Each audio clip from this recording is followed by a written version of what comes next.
मजलिस मुज़ाकरा round table में खुश आमदीद। मैं हूं आपका मेज़बान कमर अब्बास जाफरी। सलाम कबूल कीजिए। साहब, पाकिस्तान के सदर ममनून हुसैन ने इंसदाद दहशतगर्दी के कानून में तरमीम का एक ऑर्डिनेंस जारी किया है, जिसके तहत अब उन अफराद और तंजीमों के खिलाफ कार्रवाई हो सकेगी जिन पर अक़वाम मुत्तहिदा की सलामती कौंसिल ने पाबंदियां आयद कर रखी हैं। डॉक्टर फारूक हसनात, ये ख़ास तौर पर हाफिज़ सईद साहब के हवाले से या उनकी जो तंजीम है उसके हवाले से पाकिस्तान के ऊपर हिंदुस्तान का दबाव भी खासा था, और रीजन में जो पॉलिटिकल सिचुएशन बन रही थी उसमें इन चीज़ों का बड़ा दखल था। क्या आप ये समझते हैं कि ये दबाव भी कोई फैक्टर था, और क्या इसके बाद दो रीजन में पॉलिटिकल सिचुएशन में कुछ स्टेबिलिटी आएगी?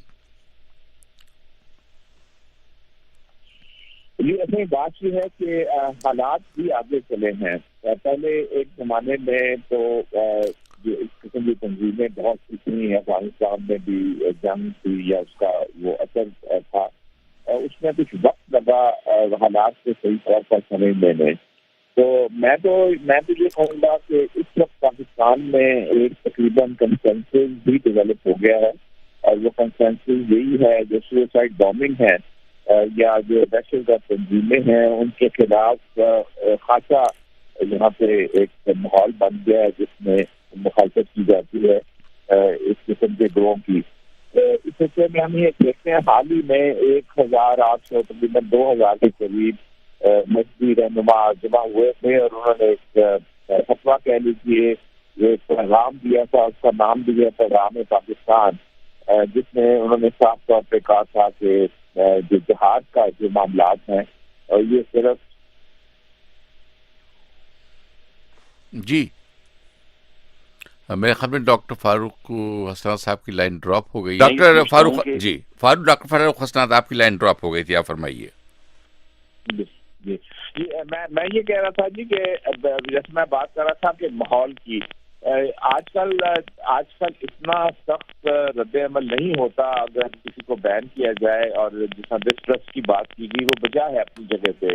लेकिन अब चूंकि हालात ऐसे हो गए हैं कि जिसमें पाकिस्तान का माशरा जो सिविल सोसाइटी है उसमें एक्सेप्टेबिलिटी आ गई है कि दहशत गर्दी का के जो तंजीमें हैं या फर्द हैं उनके ऊपर पाबंदी लगाई जाए। दूसरी बात यह है कि अक़वाम मुत्तहिदा की तरफ से कहना एक बात है और अमेरिका की तरफ से कहना दूसरी बात है, क्योंकि अमेरिका चाहे वो सही भी कह रहे हों ये दहशतगर्द तंजीमें हैं, लेकिन वहाँ पे शक व शुबात पैदा हो जाते हैं कि ये अपने खास मफाद के लिए जो अफगानिस्तान के सिलसिले से जुड़ा हुआ है उसमें कर रहे हैं। लेकिन जब अक़वाम मुत्तहिदा की तरफ से सिक्योरिटी काउंसिल की तरफ से ऐसी बात आती है तो उसमें काफ़ी हुकूमत को एक बफर मिल जाता है और उनको जस्टिफिकेशन भी मिल जाती है कि वो उनके ऊपर बैन लगाएं। मेरा अपना ज़ाती ख्याल है कि इसमें जो आवाम है जो आम तौर पर उसमें कोई हमने डॉक्टर फारूक हसनात साहब, जब अभी हम गुफ्तगू कर रहे थे अमेरिका और भारत की जानिब से, ख़ास तौर पर उस रीजन में जो सिचुएशन है भारत की तरफ से पाकिस्तान के ऊपर बहुत ज़्यादा दबाव आता है, और जो उसके बैनुल-अक़वामी तौर पर भी इस बात को समझते हैं कि पाकिस्तान में ऐसे ग्रुप काम कर रहे हैं, वो भी दबाव डालते हैं कि ख़ास तौर पर भारत के हवाले से अगर आप इस चीज़ को देखें तो क्या आप समझते हैं कि इन इक़दामात के बाद भारत के साथ ताल्लुकात को बेहतर बनाने में या जो रेट्रिक है उसको कम करने में कुछ मदद मिलेगी?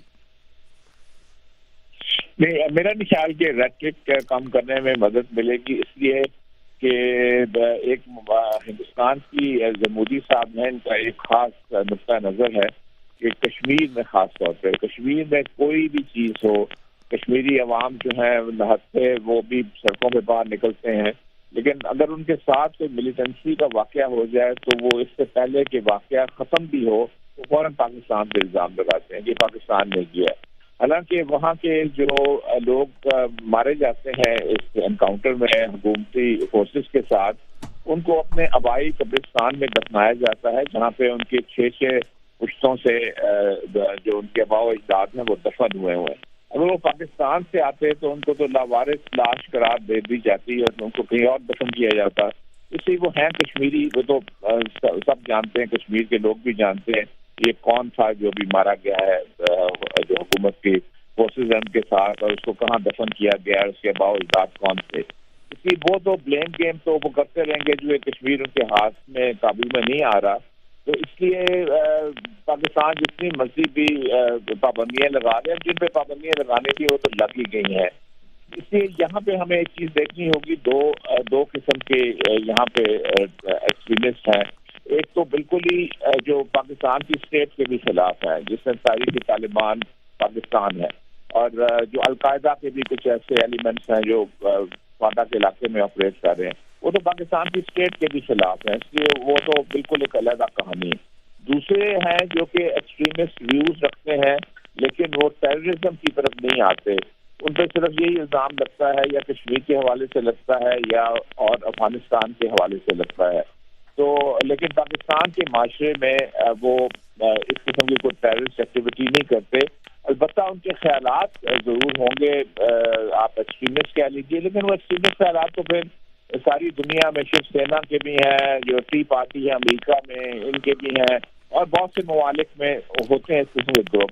انلیس وہ ٹرانسفارم نہ کریں اپنے آپ کو انٹو اے ٹیررسٹ گروپ. جب تک وہ ٹیررسٹ گروپ میں نہیں کرتے تو ان کے خلاف آپ کس قسم کے الزام لگائیں گے؟ یہ تو ہم الزام نہیں لگا سکتے، پہلے پریزیوم نہیں کر سکتے، تو یہ الٹیمیٹلی تشدد کریں گے. اگر وہ تشدد کی طرف مائل ہوتے ہیں تو پھر یقیناً یا وہ پاکستان کے بارڈرز کے باہر کوئی ایسی کارروائی کرتے ہیں یا وہاں پہ لنکیج بنانے کی کوشش کرتے ہیں، تو وہاں پہ تو ان کا بین لگانا بالکل صحیح ہے. لیکن جہاں تک پاکستان کے اندر ان کے موجودگی ہے یا خیالات ہے، تو پھر ان کو کم کرنے کے لیے، ہٹانے کے لیے اور بہت سے طریقے ہیں، جس طرح آپ سلیبس کو ٹھیک کرنا، جو لوگوں میں اس قسم کا شعور پیدا کرنا، تعلیم کا زیادہ ہونا. پاکستان میں اس وقت لٹریسی ریٹ بہت ہی کم ہے دوسرے ملکوں کے مقابلے میں، جی. اور اس قسم کے عوامل ہیں جو کہ ایکسٹریمزم کو ختم کر سکتے ہیں. صحیح. لیکن ان کو آپ بین نہیں کر سکتے کہ ان کے یہ خیالات ہیں، انلیس وہ ملیٹنسی کی طرف اور تشدد کی طرف.